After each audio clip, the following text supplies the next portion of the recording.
bandiraɓe musidɓe tedduɓe yeɓiyankoɓe ayaw habride Pidi TV jaam Allah wale mon to mbawɗon tawede nder johli dunde baba adama honon kala yeɓiyankoɓe Pidi TV aljuma 1 lewru novembre 2022 ene wayno gerti hubtidinde hoɗon aadi dernier numéro de la semaine roɓindo diaydeji ene wayno noon hande ko fandu almudo walla mbiyen ha joni wonɗe ganduɗa tigui dogue ɗe ganduɗa kay diaydenkoɓe leydi Sénégal go pandum caggal ko wayno alhaali Paɓe Niang ko wayno alhaali Sadio Mané ko wayno alhaali Aliou Cissé ko wayno alhaali Ousmane Sonko ene wayno ko ɗeɗo toɓɓe goni taweteɗe nder jandidi Sénégal e oɗo subaka konon tigi hewɗo subaka gudditirten ko kayre tigi jayde ngendir leydi Sénégal le soleil national ɓe garti koye oɗon conférence ɗimmo conférence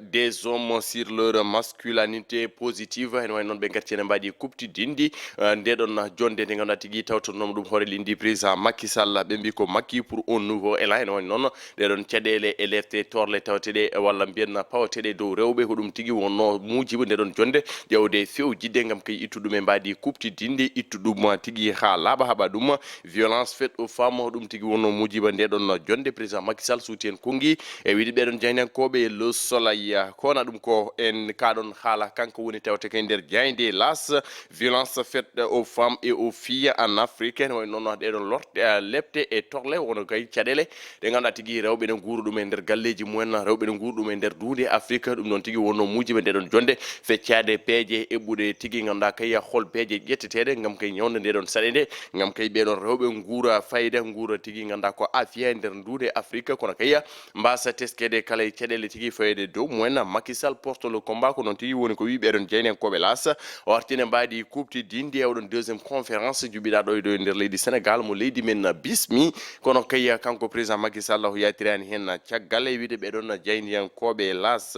kan haala woni jokku ko nder jayde l'info alhaali tigi ganduɗa ko ɗeɗon caɗele lefte torle ɗe ganduɗa rewɓe ne guuri ɗum o wi wona e diine wona e rendo men wona e pinal men kono kay wona e ganni men ala foti winda debbo ne foti torlede walla tigi debbo ne foti ganduɗa tigi musnede walla mbiyen fawede mette aduna wi ɗon ko président Macky Sall o wi noon en kaɗata e wiide yo gas en kaɗata e wiide yo haɗɗo kaɗeten ko wiide yo haɗɗo kono kay regginde hen kuule ɗe ganduɗa tigi kalto yiya kuulal waɗe hen kalto yiya tigi ganduɗa kay ñawoje pawe hen saabu e nder ndeɗo hitande ɗo e nder leydi Sénégal teskama rewɓe hewɓe wasde pitali mumen teskama sukaɓe rewɓe hewɓe ganduɗa tigi yaltude noon taw ko yiya ko torle lefte taw koye pittali mumen joɓira ko amde belade ɗum noon woni ko yonnani kanko président Macky Sall o weltinima oɗon conférence kono kay o holli tigi ko hunde fonde wonde kono kay ko hunde nde ganduɗa wonde dalilu conférence uji mbaɗi ni hirjinde gam kay rendo men arta tigi e mbaɗi ganduɗa tigi yondi kono kay arta ganduɗa tigi taw kay hay goto torlata goɗɗo lefte tesketake to banggue gorago walla banggue ndewago ɗum tigi woni yidde makko kan tigi woni tawedno kay nder ndeɗon jayde l'info kona ɗum ko debbo goɗɗo gurnoɗo mette ko natal mum tawate e nder ndeɗon jayde l'observateur o wiyete ko Mia Guissé on mo gandirɗon mabo debbo mo ganduɗa tigi ko nalanke jimdannoɗo e joom galle mum ene wayno noon caggal nde ɓe ceeri kanko e oɗon joom galle makko ene wayno noon o wino wuurino cattuɗam ganduɗa tigi en nder ganduɗa ko ya oɗon galle makko to yindirte kanko e oɗon gorko haɓe nanda comci haɓe jalti kilibaji haɓe jimda ene wayno noon sakkino ɗum foof walla mbiyen ngal ɗon beldal foof hanno koye kilibaji hanno koye écran ji hanno tigi koye ganduɗa tigi ɗiɗon vidéo ji kono kay ya lesso wonano hunde welde yitere ina ranwi tal kono sakki ɗum ko ƴiƴama wi noon ko haalpulareɓe kono Mia Guissé holliti tigi ngal ɗon dewgal wonano belgal o wi j'ai vécu des choses immondes kanko tigi oɗon debbo arti ɗum o wi o wuuri ganduɗa tigi gueɗe ɗe ganduɗa kay huno ko wawa ɗum haalde kono de foof ko sababu muñal makko e timmude mo debbo kono kay e miijade ngel ɗon cuhlel ngel dañde oɗon joom galle woni sababu jonde makko toon kono de kala ko ɓurti rufa e wiide oɗon debbo o wi hankkadine ene wayno noon omon wurta gurnam goɗɗam saabu tigi kanko e oɗon gorko haydara natti wonde hakkude mabɓe caggal nde edde makko gasi o rewni hen ko clip jangtade tigi ɗo wurno kono kay ɗeɗon caɗele kala o wi ko oɗon gorko ma woygo ha hewote goga ɗin ko kongi Mia Guissé e nder ndeɗon jayde yusumaji guen l'observateur arti tigi alhaali ɗiɗon coggoli ƴellitiɗo e nder leydi Sénégal inflation et pouvoir d'achat ene wayno noon hayso tawi ɗiɗon coggoli gussama kono de ha joni en teske saɗede e nder tigi ndeɗon jeere leydi Sénégal kano woni tewte e nder hello mabɓe tataɓo kamɓe ɓeɗon jeyniyankoɓe futur média guden kana jaynde origine SA woni jaynde Elage jaynde li quotidien ari ko e odon rafi viteɗo VIH ganda tigi sida tawteɗo e nder leydi men Sénégal ɓe gaddi noon ko odon sida gonka sukaɓe odon rafi ganda tigi mo sellata ɓe mbi ko sukaɓe yaroɓe duuɓi nayyi ha faade lesse ene wayno noon goni hulɓinɓe ɓen ɓe ganda tigi ko tambiɓe haare haɓade sida ɗo e nder dunde Afrique ɓe kolliti nogas e ɗiɗi e kala temdere jeɗɗa manam 22% nouvelle infection 18% ganda tigi sappo e jeetati ɗum woni ko teska awas ɓe pittali mumen taw kay ko ɓen sukaɓe jogiiɓe oɗon VIH e wideɓe noon ko capantate goo dong capantate goo e kala temdere jeɗɗa e ɓeɗon sukaɓe tuggude e ganduɗa kay duuɓi sappo e nayyi faade less ko kañumen tigui woni wurɓe oɗon sida taw kayne jaade hen kono kay heɓɓe traitement koye dow fof keɓata traitement ɗum saabi tigui so ɓen mbasa pittali mumen e oɗon rafi VIH sida ko wona ɗum koye nder ndeɗon jayde Elage Ndiaye ene tawi natal makko kanko hoorejo Pastef Ousmane Sonko arti tigui koye gestion président Macky Sall ene wayno hanki o yuɓinino jonde kuccidiral jaynenkoɓe e sudde kongi e gonka président Macky Sall gonka ganduɗa tigui oɗon gouvernement Sénégal Sonko yonnani kono kay Sonko waɗi révélation ngaji de taille sen mbi révélation ngaji de taille noon ko dossier ji ɓutti o yaltini woni ganduɗa tigui haallaji ɓutti woni ɗi o yaltini ha kan ɓuuri yajde koye nder jayde Sud Quotidien opposition frontale au régime de Macky Sall wi non ko ɓeɗon jaynenkoɓe Sud Sonko droit dans ses bottes ne wayno noon oɗon gorko fiɓani yettirde caggal kono kay oɗon gorko ene yaɓɓito yaɓɓuno tigui e gonka o hoorejo leydi président Macky Sall kono kay oɗon gouvernement mo hulliti rewnani lawol jogorani rewnude lawol kono kay kala ko fonno rewnude lawol selni ɗum ko less wi noon ko Ousmane Sonko gestion du patrimoine bâti de l'État ene wayno noon o arti e wiide ganduɗa tigui ɓesgu Sénégal pamedi nguɗon laamu woni tan koye jokkude funtude on kono kay ala ko ɓamti e ko ñawdi caɗele mon kono kay jogorani tigui waylande on kaɗon gonko moon wi noon ko Ousmane Sonko o waɗi noon plainte faade oɗon ancien procureur de la République kanko Ousmane Sonko jurisprudence Téliko ganduɗa tigui waɗɗo opposé to Ismaïla Madior Fall ɓe garti ene mbaadi kuɓtidindi kanko Ousmane Sonko o fiɓani yatirde caggal kan tigui e tawtoyte nder jayde Walf Quotidien cascade de scandale Sonko ébruite un deal de 196 milliards kopre men CFA fof noon e jofade Serigne Bassirou Gueye mo hollide tigui njuuj njaaca mo hollide tigui cukkiri mo holli tigui niɓɓere e ɗeɗon koppereje kala ñalawma ɗi ganduɗa tigui ponnoɗe nawede ɓesgu Sénégal gam kay balle nguuri e ko way noon ko ɗeɗon koppereje dendante njuuj njaaji kono kay e ɗiɗon galleji ɗi ganduɗa tigui leydi ne dotte ne rokkire ne soppire ne welira ɓe wi ko 5000 mètres carrés au centre ville à la famille Perez wi noon ko oɗon Ousmane Sonko révélation ngaji e ɗiɗon scandale uji ɗi o arti e mbaɗi kuɓtidindi ene tawi nder jayde Walf Quotidien kono ɗum ko jayde enquête e natal oɗon gorko ne jogui tuufere kanŋe ko sabadola walla ganduɗa kay ko oɗon or local mo leydi Sénégal ene way noon ɓe mbi ko ganduɗa tigui alhaali nguɗon gaso kanŋe ina affaire qui roule exploitation de l'or au Sénégal ɓe garti ene mbaɗi kuɓtidindi hoto lendi wi ko premier ministre on ganduɗa tigui Amadou Ba yo rewinde ɗeɗon gueɗe gam kay ɗiɗon compagnie ji kala kañumen kala ganduɗa tigui mbaɗe financé gam kay mbaɗa plébiscité kono kay guitta ɗiɗon ɓesguji tawte toon e ɗeɗon caɗele précarité walla mbiyen heege tawten toon ɓen wonɓe ɓulli kanŋe kono kay e ha joni en foti waɗede réglementé saabu eɗen tesko kala e saaha pittali ruttade toon walla mbiyen tesken pittali enen jooɓe toon to Sabadola e ko way noon walla mbiyen nokkuji ganduɗa tigui to asre kanŋe ɗo e nder leydi Sénégal en guddi kan garɗen koye jayde Les Échos ɓe gaari e natal makko kanko oɗon hoorejo Dakar Matin o wiyete ko Pape Alé Niang jaggogol walla mbiyen dumbogol oɗon jeynen ko addi tigui haalullaji kewɗe nder johli leydi Sénégal placé sous mandat de dépôt oɗon patron Dakar Matin tawetno to Robos kono kay oɗon gorko ene wayno noon dirtinama ɗon fartinama Sebbi Kotane e wiide ɓeɗon jeynenkoɓe Les Échos la presse prépare le combat ene wayno noon ɗiɗon goomuji ɗi ganduɗa tigui rendinɓe jeyndiyankoɓe enen jaggui ha joni to jagguno gam kay ya jaytiriyani caggal nde kap ganduɗa tigui caggal nde kap jagguno tigui oɗon combat coordination des associations de presse ene wayno joni jumpe kaɗon haala ko nguɗon goomu Reporters sans frontières e yidde tigui yo on ganduɗa tigui Pape Alé Niang woppite ko yeeya ko yacci sitting walla mbiyenna ganduɗa tigui moɓodiral dental mawgal ene sabba e aljuma paaɗo gam kay foof e ko yowti goppitgol Pape Alé Niang e nder ndeɗon jeyde ganduɗa kay ko le vrai journal ɓe gaare makko kanko natal makko Pape Alé Niang ɓe mbi ko quand la justice s'en prend au maillot faible ganduɗa tigui so tawi ɓen ñawoɓe so tawi ɓen en ardiɓe ñawoje ganda tigi jofima miskineɓe jofima famar dole en holto ganda tigi ndi ɗon leydi fayi ene way noon ko ɗum woni ko sifi nde ɗon jeyde le vrai journal Sonko arti tigi ganda ɓe garti kamɓe le vrai journal ɓe mbi ko Sonko idi yaltinde ngoɗon losko walla mbiyen on enquête interne mo gendarmerie ko Ousmane Sonko idi yaltinde ɗum e junggo mum wona Pape Alé Niang caggal ɗum noon jayniyankoɓe ganduɗa tigi ko le vrai journal mbi ko oɗon document ene wayno tawama e Facebook o tawama e WhatsApp neldama partout e nder leydi Sénégal mate ko hande alhaali oɗon dossier weeli haalde mbare ko hande ganduɗa tigi oɗon enquête laamu ngu tini o yalti walla waɗi fuité ko way noon caggal kan kamɓe ɓe mbi ko Pape Alé Niang wona goto ganduɗa tigi ko jaltinde oɗon dossier ene wayno ganduɗa tigi wiide ganduɗa tigi le vrai journal laamu ngu fonno ƴewde ko holno oɗon dossier yaltiri kono wona hol joguiɗo oɗon dossier saabu e wiide mabɓe ganduɗa tigi ɓesgu leydi Sénégal kala jogui oɗon dossier beele Pape Alé Niang ko yo deƴƴu walla ko haala mum ka natti welde ganduɗa tigi kono wona rewnani etigi dewol tolosi e wiide ɓeɗon jeynenkoɓe le vrai journal yidde mabɓe ko yo on oppite ko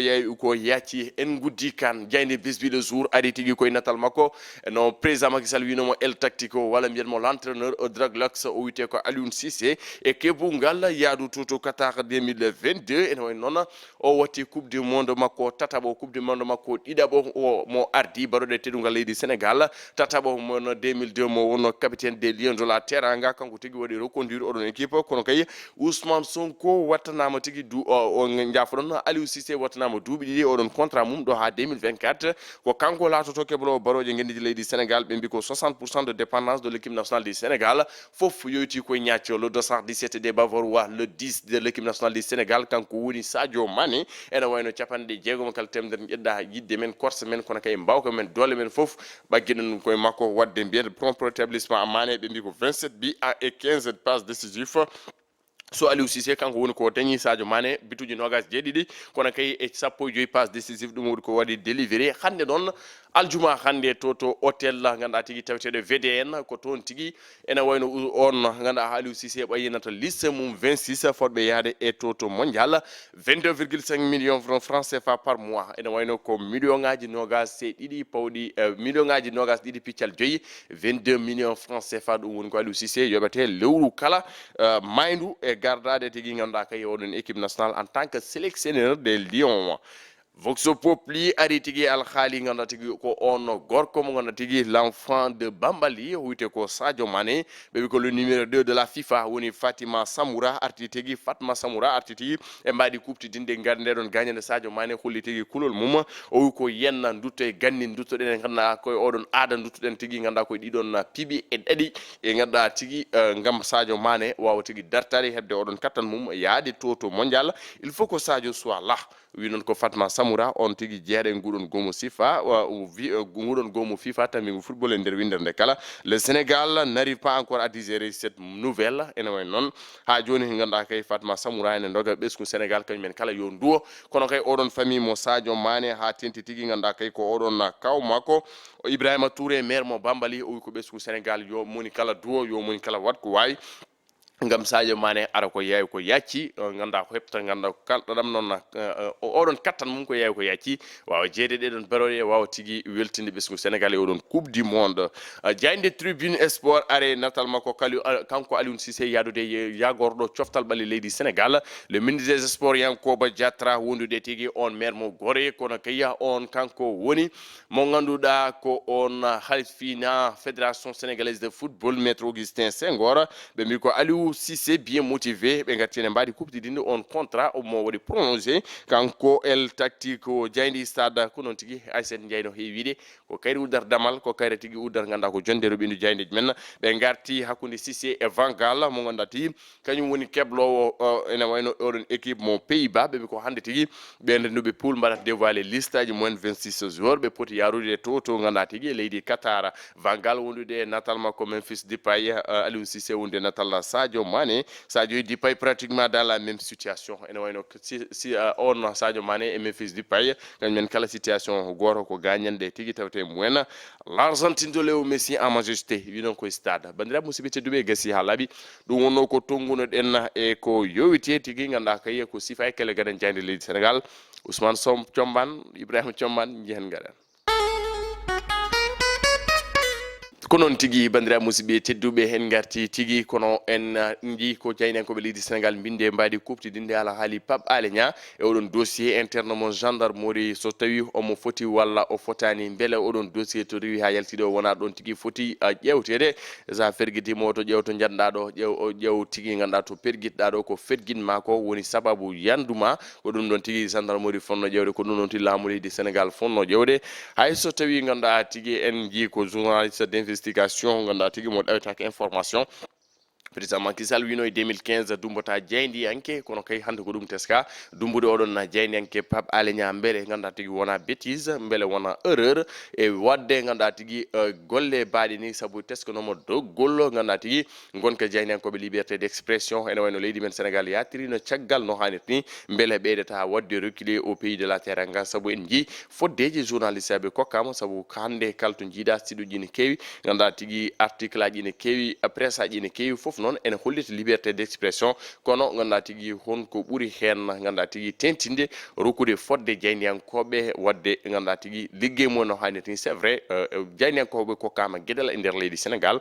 kormama e nder leydi Sénégal saabu ganda ko c'est très rare walla mi wiya mimmi yani to jeyndiyanke futtana mum yoɓa kono en jii wona leyɗele ganduɗa tigi jeyndiyanke torle walla suusa wadde liggey mum no hannirta ni jeyndiyankoɓe ne kokka haqqi mum kono ko wayni e ko yoyte dossier ji interne ene wawno réglede à l'amiable taw kay ganduɗa tigi jibinani fitinaji e ko way noon c'est vrai so tawi ganduɗa tigi wonko fotani memede oɗon jeyndiyanke woto memɗuma wonko jeyndiyanke o umminta tawne adde fitina leñol woto ummin saabu en jii honko jeyndiyankagal jibinnoɗo honko caktirɗe jibinnoɗo e nder dunde Afrique génocide e ko way noon fa tabarakallah ko médiaji goni pewnoji kono ko médiaji tigi goni bonnoji donc oɗon positivité yo ɓuuri hewde e nder médiaji ko bonnata o ka tigi yo ɗale ene wayno ganduɗa tigi so jeyndiyanke jumpi bundi wadde ganduɗa tigi supposé ka mum e ngaɗon landa dawrugol ene wayno tigi ganduɗa ko woni impartialité walla sorentaki tigi ma wod ko surti taw ko en ko ganduɗa ko welatɓe metta ɓe wadde mbiyanna on partialité journalisme o ganduɗa tigi jeeyaka hen leldiɗo addude on woni journaliste ganduɗa tigi taw jeeyaka pouvoir jeeyaka gouvernement kala tigi ganduɗa jeeyaka pouvoir jeeyaka opposition kala mo ganduɗa tigi rewnani lawol aɗa foti ɗum haalde kala ko jiiɗa ɗum ɗo ganduɗa tigi ɓesgu leydi ndi foti ɗum tinde foti ɗum andude aɗa foti ɗum andude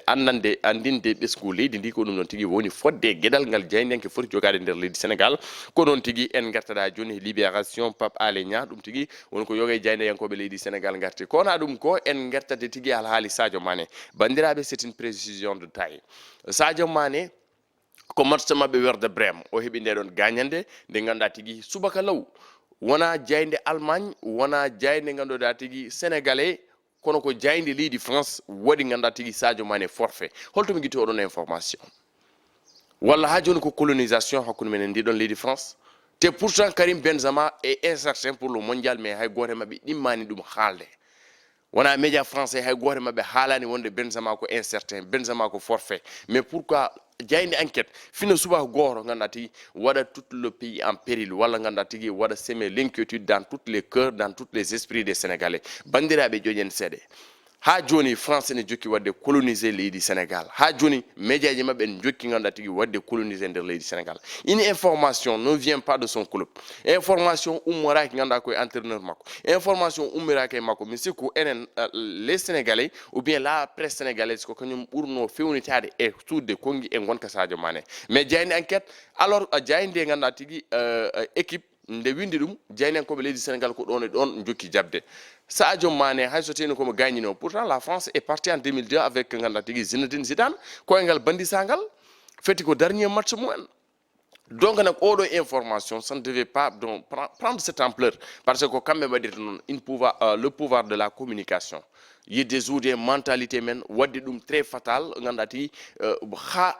jouo goɗɗum walla ha jibina goɗɗum alors que enen mbaɗen fiyo aux apparences eɗen gandi mo joguiɗen Sadio Mané ko enen jibin ɗum vous vous souvenez ganduɗa tigi siftorde match men contre Cap Vert ndeɗon gagnande nde heɓno ɓuuri ndeɗo wadde grave laabi 1/9 par ce que ko hoore mom ala ko nawdere mais eɗen gandi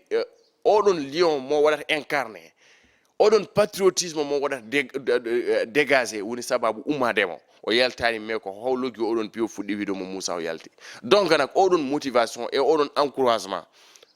découragé ɗum ko woni ko yiɗi ganduɗa ko presse aji goɗɗi par ce que eɗen gandi gonka ganduɗa ko dunde Europe faade Afrique yabaade nan ɗon ganduɗa tigi infériorité o nan ɗon ɗum emin jagginen ko une race inférieure donc nak enen mbaɗata fulle e fayde ha ganduɗa tigi oɗo mondial quelle que soit la situation les 5 pays représentant l'Afrique so Sénégal ƴettani yo goɗɗo ƴettu te Sénégal ƴettat avec Sadio Mané il ira bel et bien au mondial inchallahu rabbi enen foof duwoɗen saabu ganduɗa tigi Allah ine ɗo nelaɗo ine ɗo ganduɗa tigi diine ine ɗo islam ine ɗo c'est le Sénégal qui gagne one peuple on bi une fois ganduɗa tigi ndenten no mbannoɗen 2022 to leydi Cameroun mbatten noon ganduɗa tigi beele hebde oɗon ararayi mbatten noon beele ganduɗa tigi wadde golle payodinde saabu wonɓe toon ɓe koɓe yiɗɓe Sénégal saabu wonɓe oɗon équipe ɓe ko tittortoɓe Sénégal saabu wonɓe toon ɓe haɓe gandi ko sénégalais guurata so tawi ganduɗa koɓe gone terrain o sénégalais ganduɗa tigi jooɗiɓe en kuccire écran ji kañumen ɓuuriɓe tampude kamɓe haɓe laaɓa ɗum Ismaïla Sarr en Idrissa Gana Gueye en Edouard Mendy en Kalidou Koulibaly en Abdoulatif Diallo en innen laaɓa ɗum haɓe gandi ganduɗa tigui ko ɓesgu leydi Sénégal wurata ko fa tabarakallah donc mbaɗen ɓe galvanisé manko wuti ndam li ndenten jungue e fandu gam ƴewwode ganduɗa tigui oɗon trophée mondial pourquoi pas le Sénégal premier pays à remporter la coupe du monde yo Allah ken jottaɗo ɗo kaltiden ɗum noon ya barke oɗo aljuma yeɓiyankoɓe Pindi TV tawteɓe nder e bawol leydi min calmini on mbaɗi kuptidinde onon jokkuɓe wadde aimé wadde partagé wadde tigui ganda ko like on jarama onon coftine kono kay oɗon cembina fa tabarakallah vision ganduɗa ko 1 million d'abonnés ha joni en goppani oɗon lancement par ce que Aboubacry Ndiaye ene jaggi en Ifra Sadio Ba ene jaggi en Thierno Ly ene jaggi en kono kay kamɓe kala e mbaɗi kuptidindi haɓe jaggi hen fa tabarakallah yo Allah hukken ñalde do jaam bandira musidɓe tedduɓe so wodi ko oñi hen fewani hen ko yam so wodi ko yooɗi hen fewi hen ko ɗum no wonno ganduɗa tigui Modibo to karallagal to ko Ibrahima Thiombane wondude Thiat Walo ɗo e haalirde nde wonno ko gorko mo gardi Belel Naba Moussa Nia yo Allah hokken yide yaltini Allah jarama on jarama